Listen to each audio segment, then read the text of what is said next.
Welcome to Trap Souls Podcast. I'm here with Future Ghosts Paranormal. Where are you two from? Hi, I'm Rachelle. I'm from Pittsburgh, PA, living in Pittsburgh, originally from Johnstown, PA, and San Francisco, California. And I'm Tiffany. I'm from Johnstown. I'm living in Wimber, Pennsylvania right now. And me and Rachelle met in Johnstown.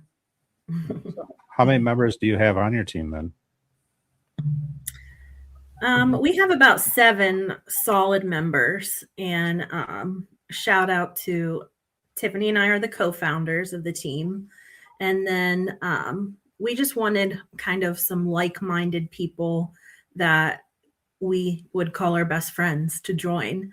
So we've been able to find this amazing group of people. We have Jess Nath. She's on our team. Tiffany's daughter, Lexi, is on our team.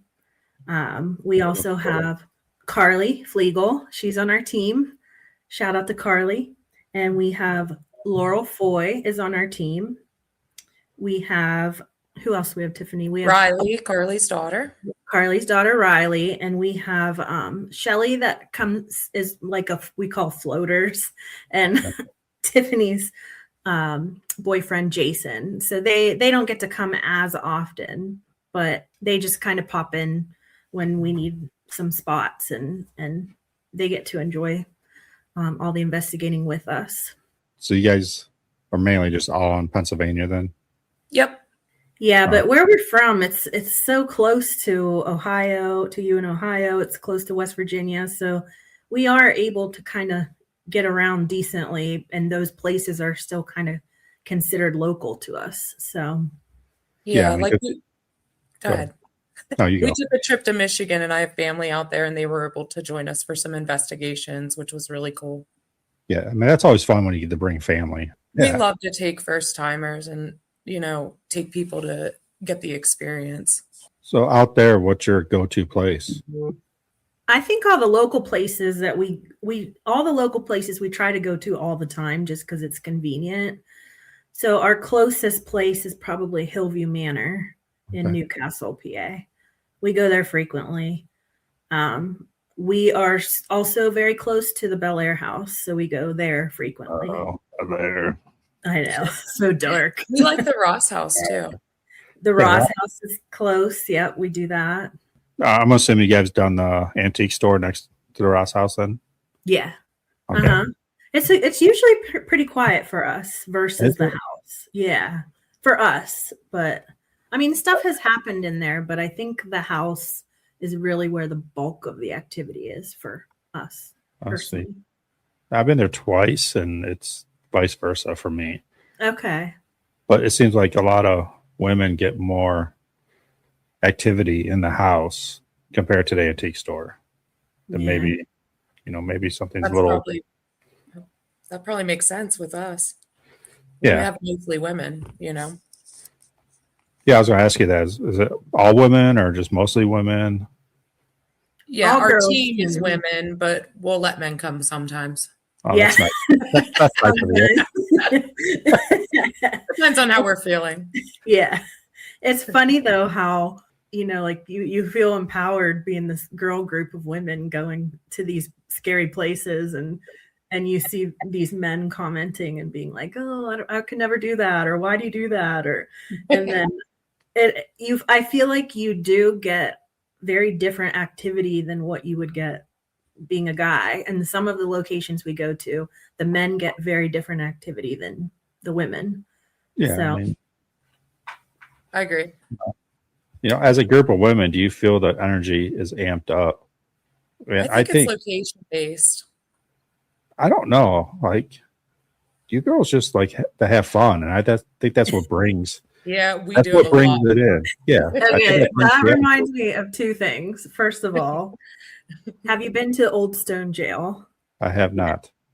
I highly recommend going there. Okay. But we were in the dungeon, and we had the Phasma box running. We're big fans of the Phasma box.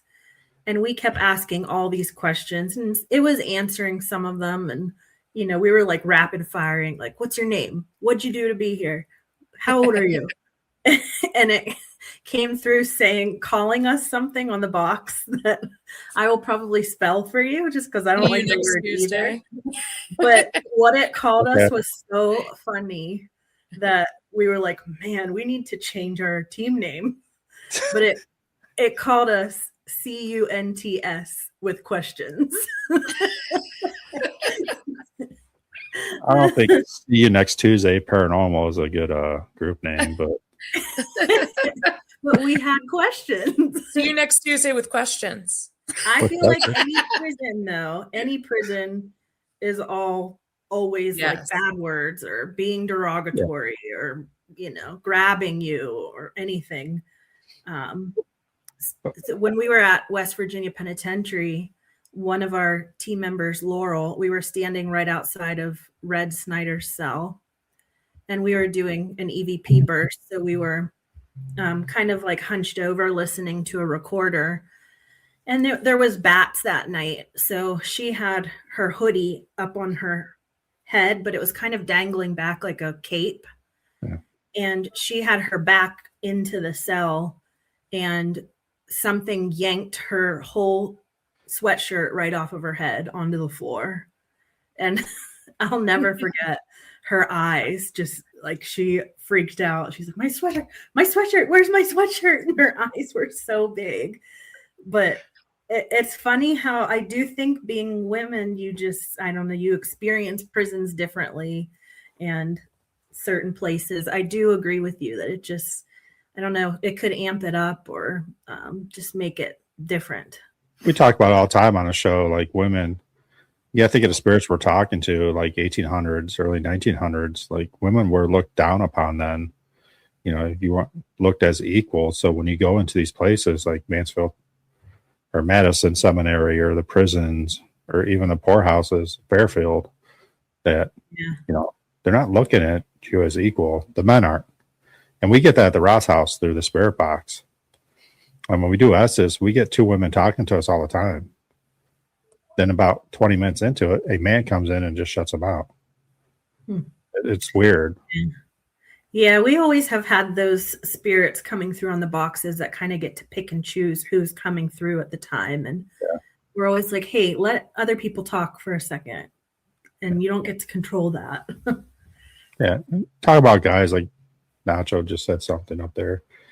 But we go in there all macho, like, oh, we're going to go get ghosts. And you girls are probably going in there like, oh, dance off. Let's go. Like, Speaking of, tell that story, Tiffany.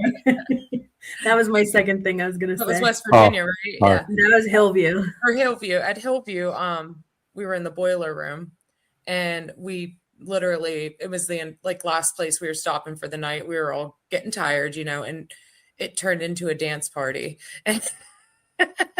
And the EMF reader, which you don't commonly see, spike, Sometimes we don't even get it out anymore, but yeah, when it's stationary, you rarely see it spike, and it was literally grooving with us. It was so funny.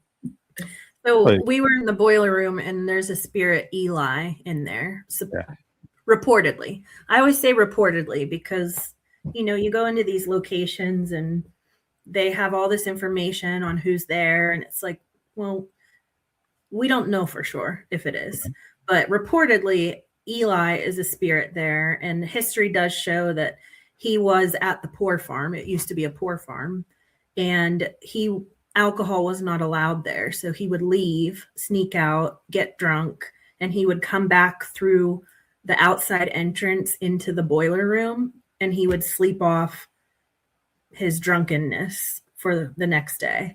And the one day he came back, he couldn't get in, and he ended up passing out in the snow and froze to death. And they did kind of pull his body into the boiler room. But the rumor is that he likes women down there and he likes music.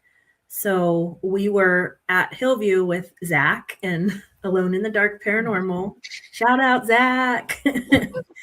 And we decided all of us girls will go to the boiler room, and Zach and the boys went to the second floor.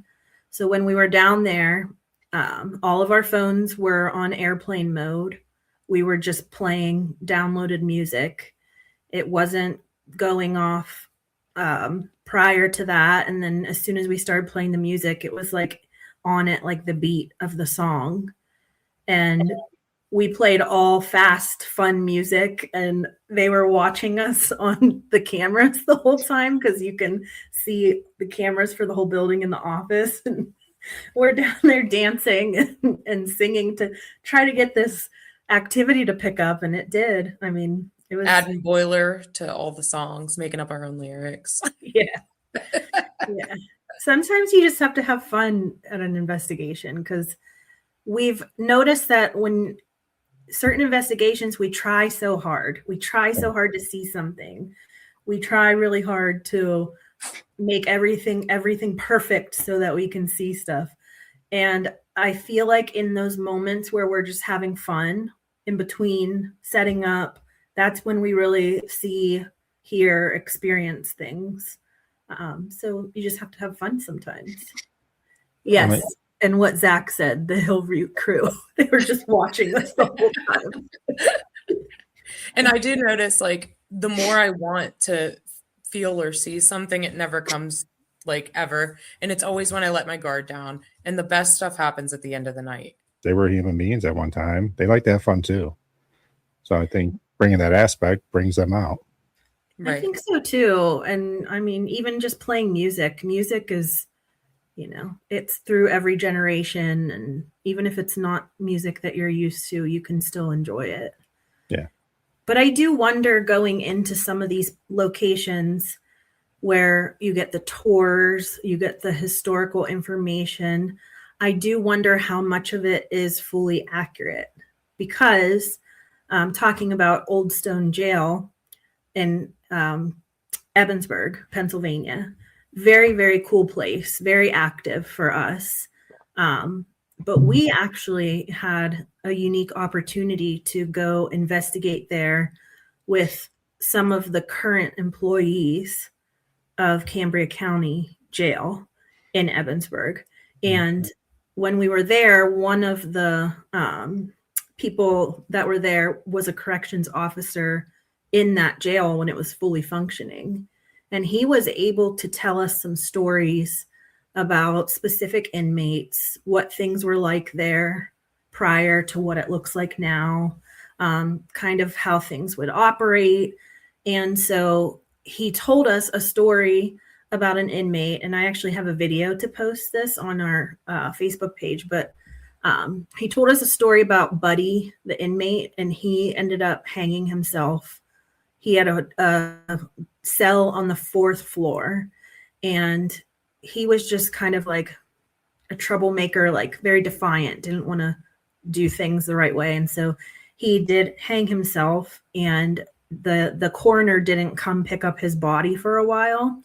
So the officers, they had to bring his body down in the cell, and he was just up there for, I think, a few hours. And this was in the 90s, maybe. So until the coroner came to get his body, every inmate in the prison was singing the My Buddy song, the doll from the 80s. Yeah. My buddy, my buddy. And My buddy. yeah. So he told us that story. We started investigating. We had the Phasma box running up there in that same exact spot in the 4th floor. And we were just listening, and all of a sudden this Phasma box said, "That's my buddy." And it took a second for my brain to even comprehend what it was saying. And then I was like, oh, it said my buddy. And it was so cool because we have been there twice prior, and we got the usual information. We were trying to talk to Smitty and all this stuff, but to hear that information, and it came through all night, my buddy, asking to play the Buddy song. We kept playing it over and over again all night, because I think acknowledging that accurate, true information, the historical documentation, just it opened up that place that night, opened it up completely. And so I think it's important going into these locations. Not only is the history the super cool part of paranormal investigating, but I mean, you have to look for that historical accuracies. Oh, definitely. I mean, Nacho knows I'm huge into like, I always say, you know, what's the one thing you're more scared of than death? That's being forgotten, right? No one wants to be forgotten when they're gone.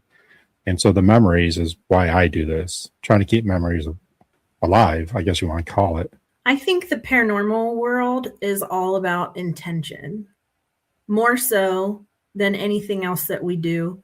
I think the afterlife is all about intention. I've done a lot of reading on near-death experiences in the afterlife, and communication in the afterlife is not talking. It's mostly through intention.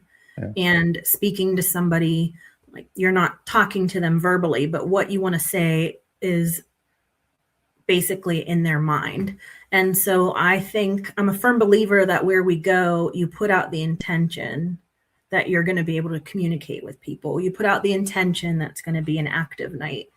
And you put out the intention for the positive and negative experiences that you get in these locations.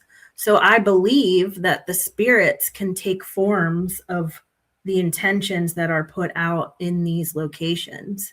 Yeah. Some of these places that have multiple people going to investigate just every weekend, you know, if they're constantly calling for a spirit named Sarah, the intention's out there that something is going to take form of a Sarah just because that's how they can get the attention. Yeah. I agree. I was going to answer Deborah, or not Deborah. Almay. Almay. Hi, Almay. Hi. When you go to a location, do you have some team members that research the place and others that go in blind? We definitely do. I know Laurel used to be our like historian, and she would research everything. I personally, I like to go in blind and then learn the history after, because I feel like when you're investigating, just like Sarah, if you hear there's a Sarah, then you hear Sarah in the spirit box, because, you know, it's not always clear what's coming through. So I like to go in blind, and with like maybe a few stories on the tour, you know, just to hear a little bit. And then we like to compare things that happened to what other people have experienced after the fact. At the Crescent Sanatorium, for example. You want to tell that story, Rachelle? Yeah, sure. Is that the one with the mimic? Yep. So Crescent Sanitarium, we had a private, and we did all of the old sanitarium buildings, and they were cool, they were creepy, but the jail areas were where we really got a lot of our activity. And so we were in, I think it was building E, but I might be wrong.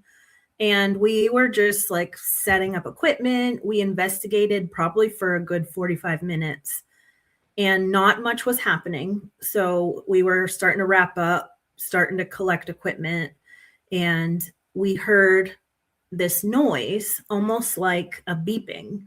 So we thought it was one of our equipment that we forgot, or another team member forgot. So we're walking around the whole jail building trying to find where this noise is coming from.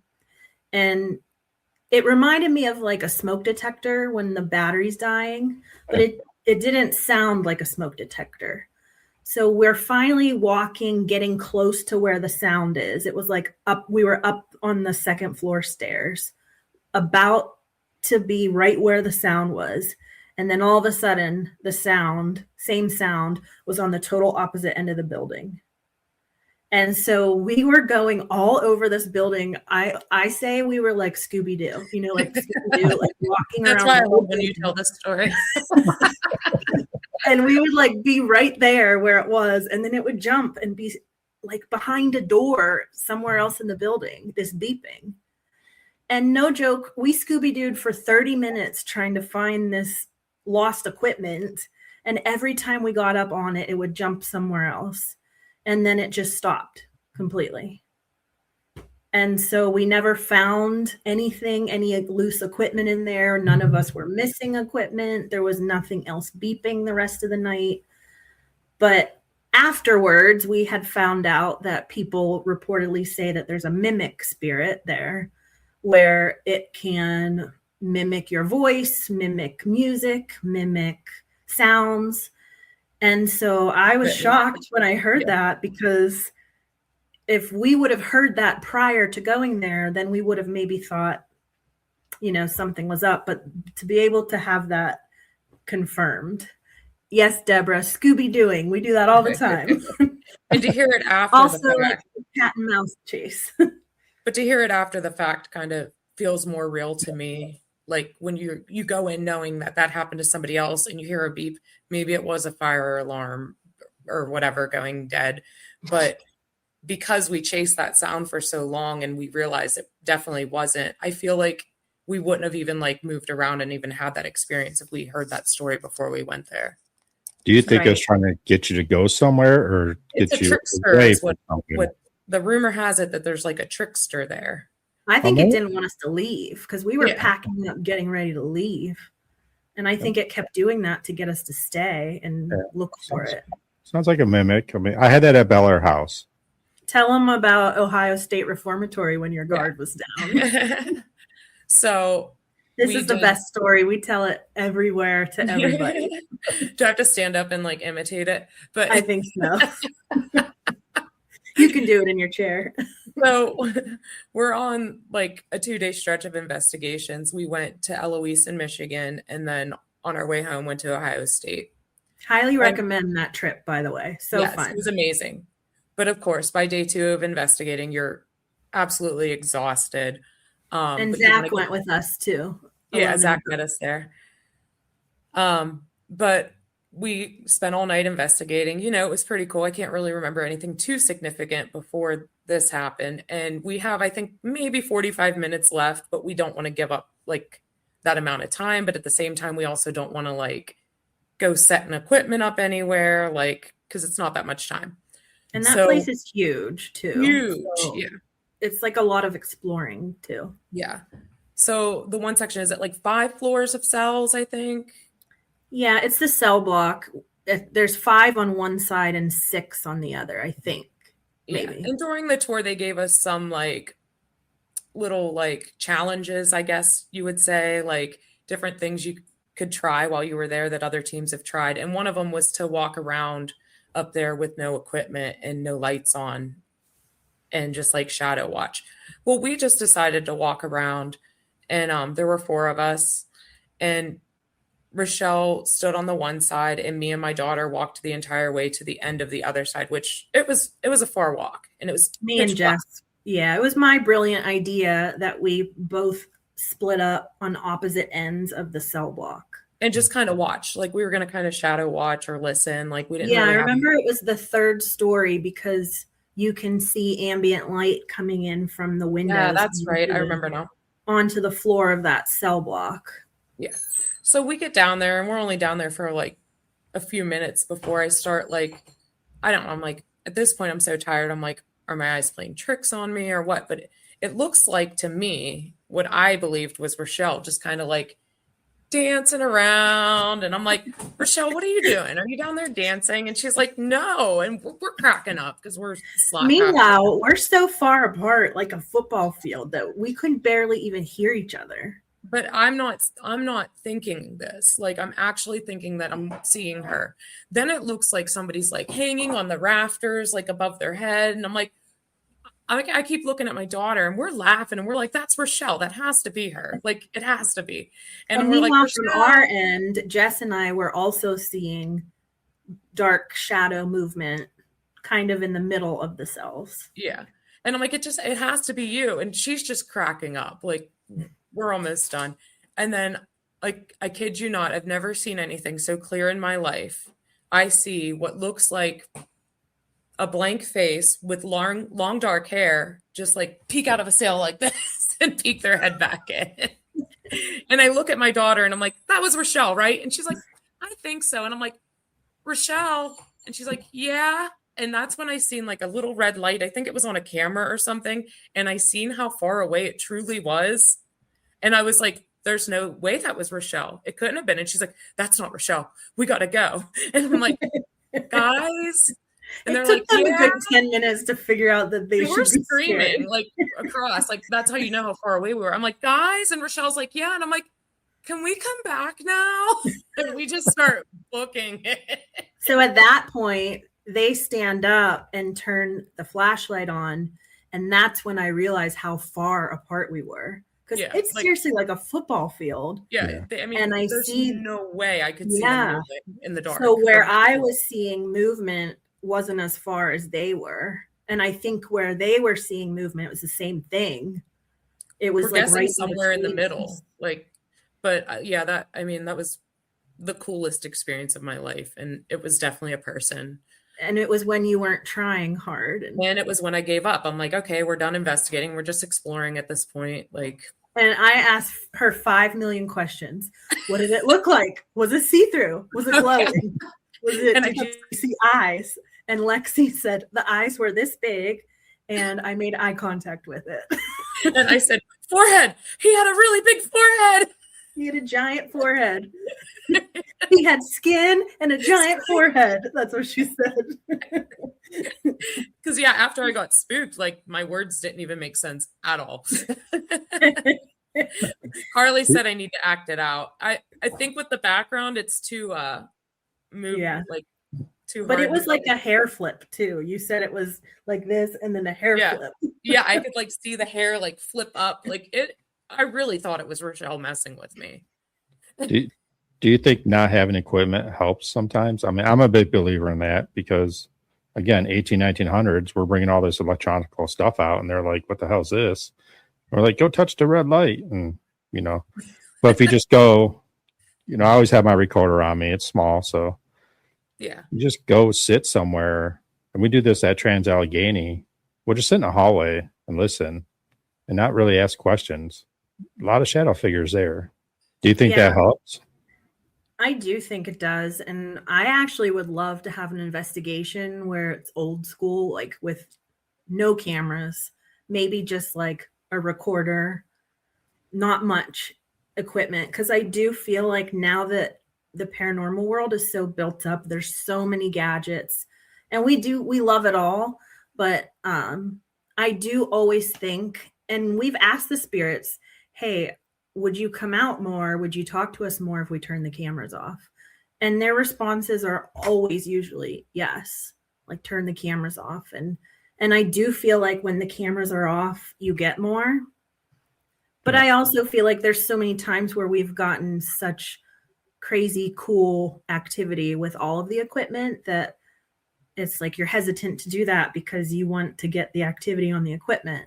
But I do feel like there's a lot of times where when stuff isn't spread out everywhere, you can focus your eyes more on seeing shadows and you can just focus more on being in the moment to see some things, hear some things, get to experience it, but not necessarily capture it on equipment. I've always wanted to do it. I haven't yet because, you spend all this money on equipment, but, rent Madison out, take a few people there, no equipment, just your digital recorder and see the difference. Because I've been there 15 times. Would it make a huge difference? I think it would. Yeah. But like not even bring your equipment to the place. Keep it in your car. Let's just go in there with the recorder on your phone and let's just go investigate old school wise. I mean, I would love to do that. I think we should plan that. Just do an old school investigation. Because back in the day, they didn't have that stuff. So. And you figure they're so used to communicating with people in like these high traffic places that they'd be finding a way to communicate if they felt like it.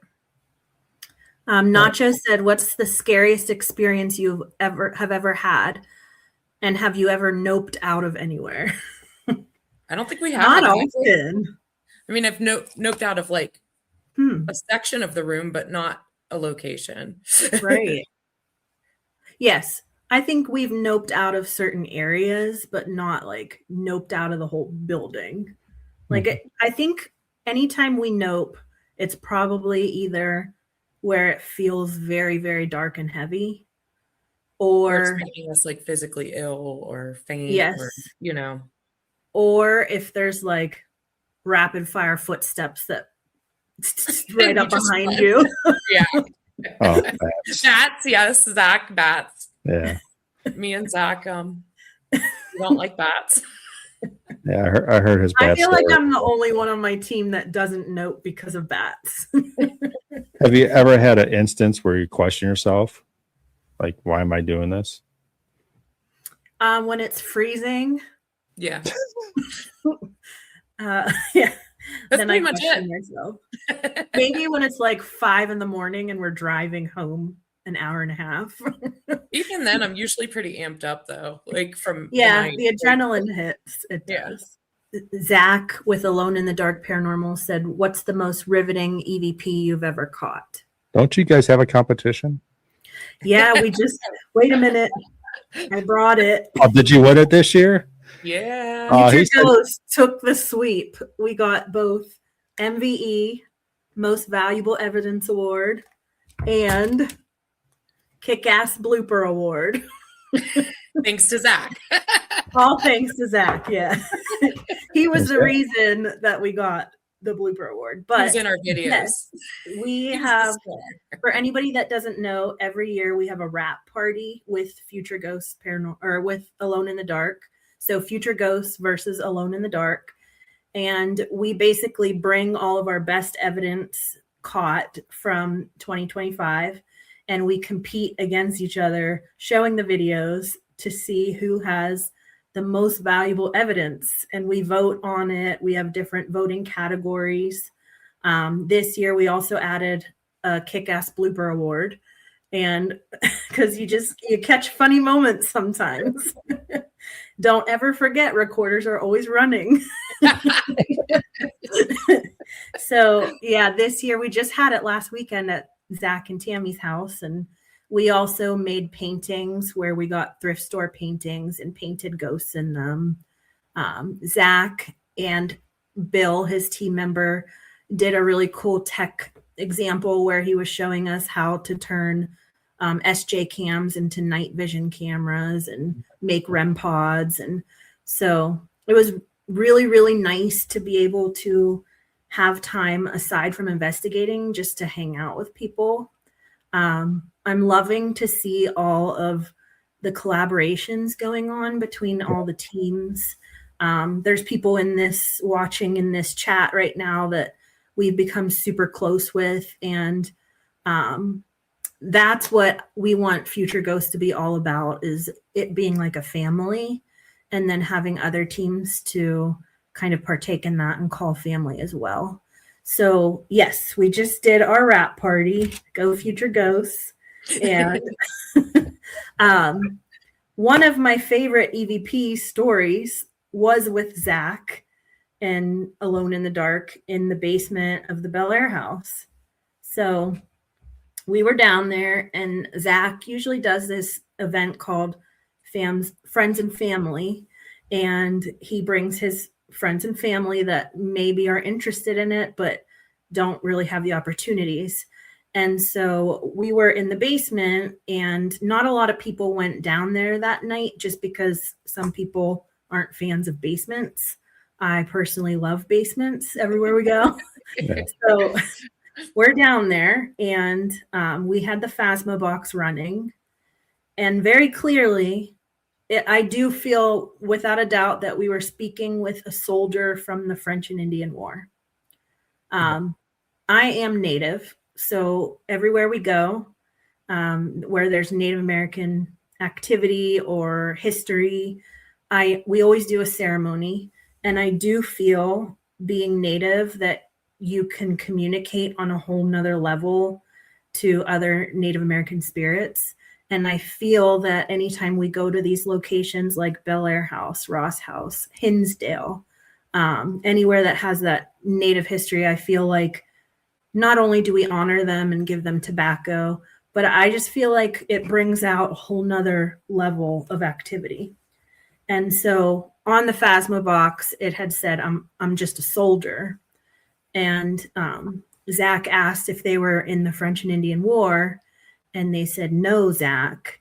And then, or they said, yes, Zach. And then I had asked if they're Native, and it said, no, Rachelle, like calling us by our names, Wow. which that's another thing is I feel like my name is mentioned everywhere we go.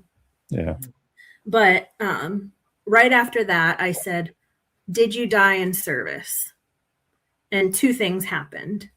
One, we got a response that was not on the box.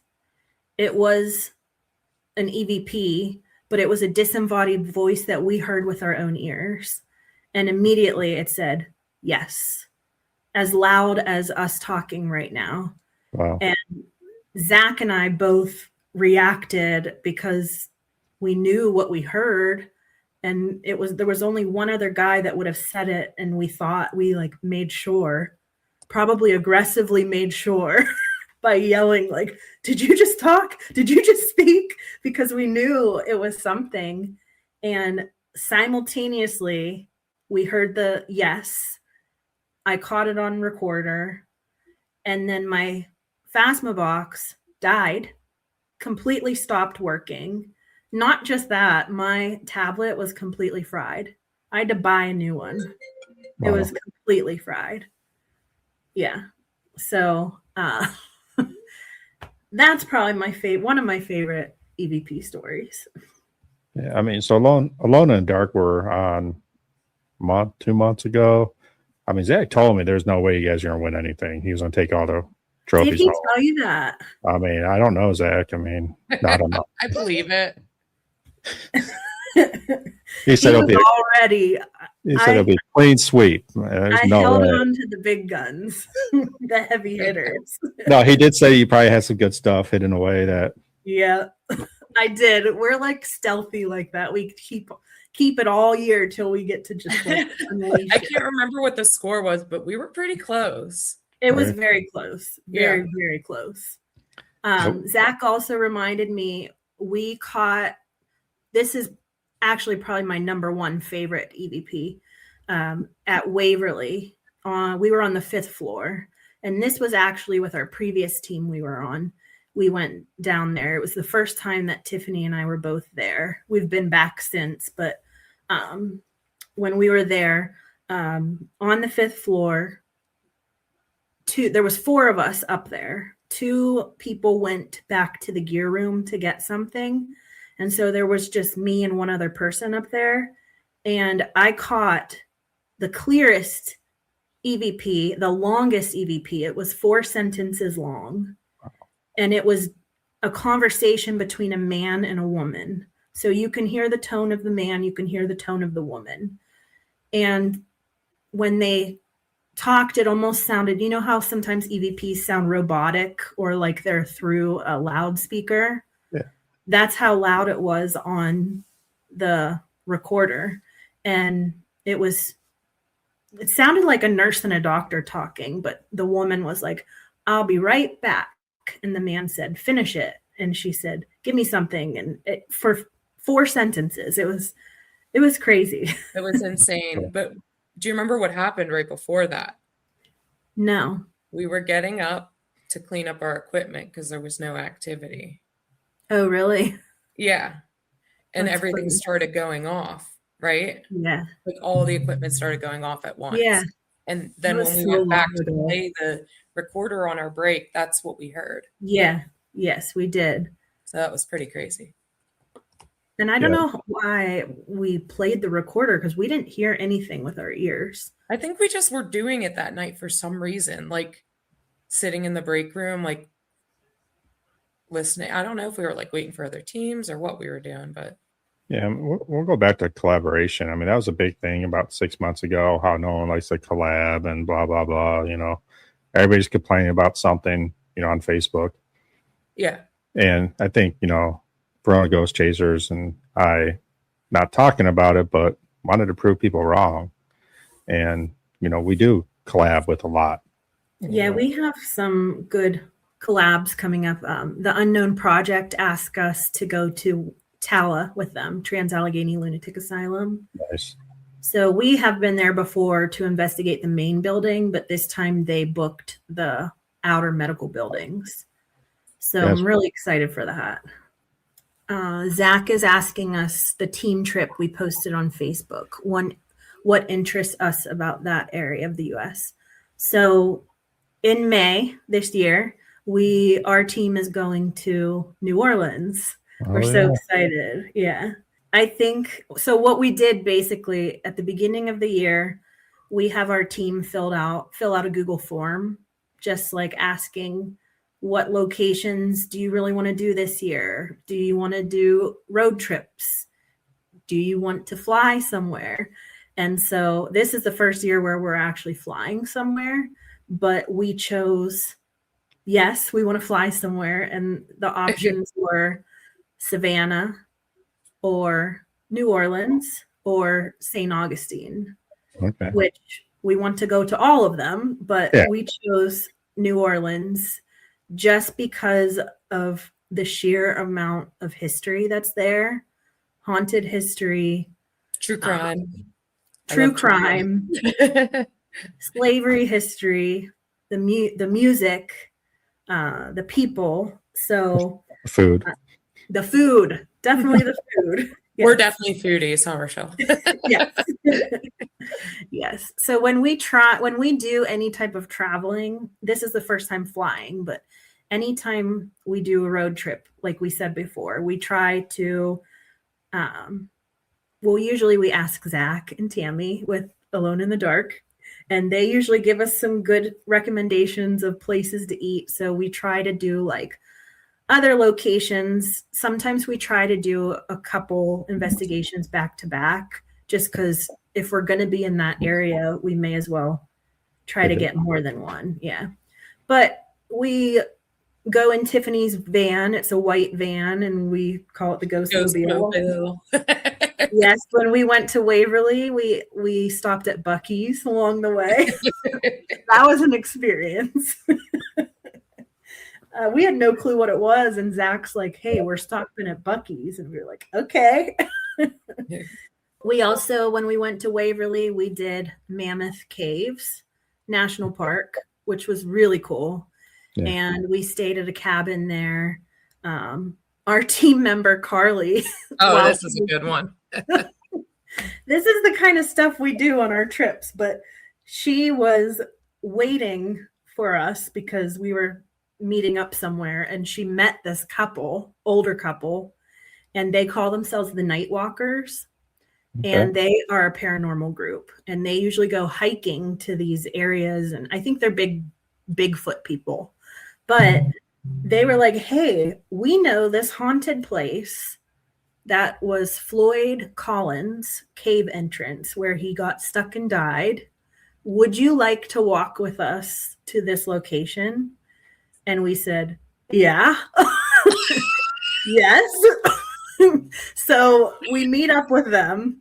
We're walking through the woods with people that were packing. It wasn't scary at all. And no, they weren't. It was fun. And so Carly calls us before that. She's like, "Okay, guys, I found somebody. They're going to take us into the woods to this Floyd Collins." Like literally the moment she arrived too. Like it wasn't like, So long story short, this couple was awesome. And we're walking in the woods at night. Tiffany ends up with a tick from Kentucky. And then it wasn't the one that makes you allergic to meat, thank God. So, And so the Rocky Mountain spotted one or whatever. Yeah. So we get there and we learn this whole huge history that Floyd Collins was a cave explorer, and he owned and found one of the entrances to Mammoth Caves, but he got stuck in there and died. But he was stuck for like many days. Yeah, I actually just recently decided to research that, and it's very interesting. You should look it up. So yeah, look up Floyd Collins if you can from Mammoth Caves.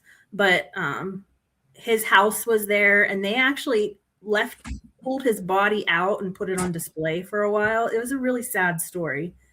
And so we went there and explored it, and it was beautiful. And then coming back, they were doing some owl calls, some Bigfoot calls, but it was a blast.